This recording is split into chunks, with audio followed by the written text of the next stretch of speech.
Hello and welcome again to John's Poetry Channel.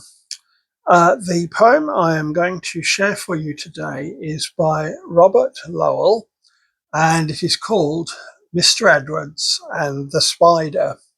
I'll just give a little bit of background and context before I read this.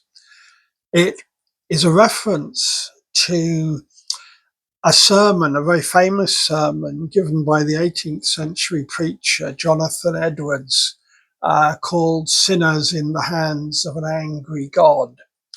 And if you want to acquaint yourself with the very worst of hell and damnation style Christianity, seek out that sermon and read it.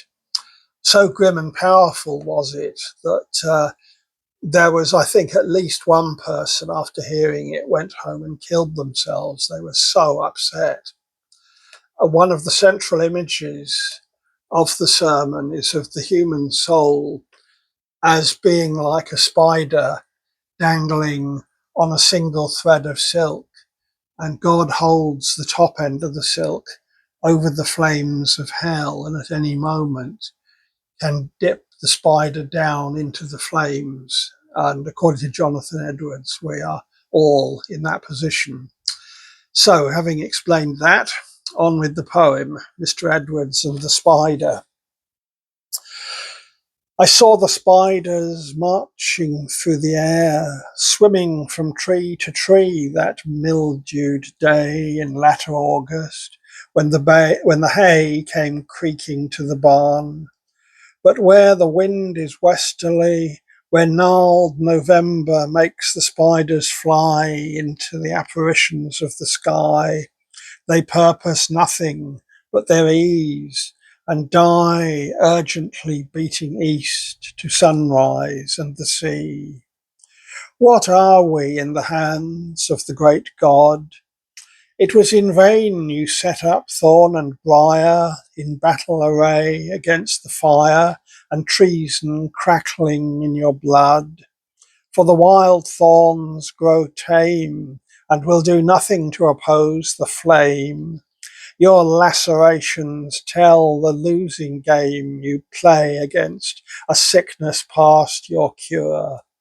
How will the hands be strong? How will the heart endure? A very little thing, a little worm or hourglass blazoned spider, it is said, can kill a tiger. Will the dead hold up his mirror and affirm to the four winds the smell and flash of his authority?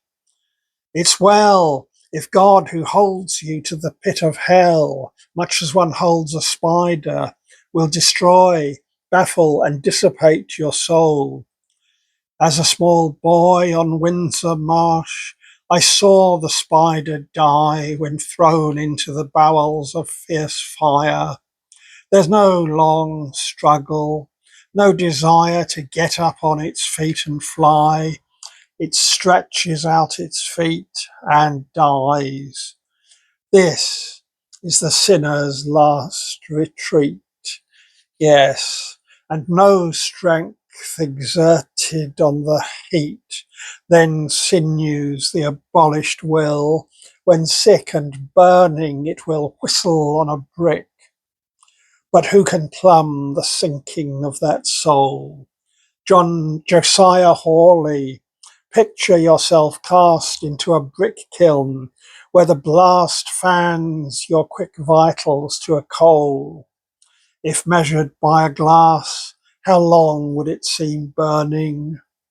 Let there pass a minute, 10 trillion, but the blaze is infinite, eternal. This is death, to die and know it. This is the Black Widow, death.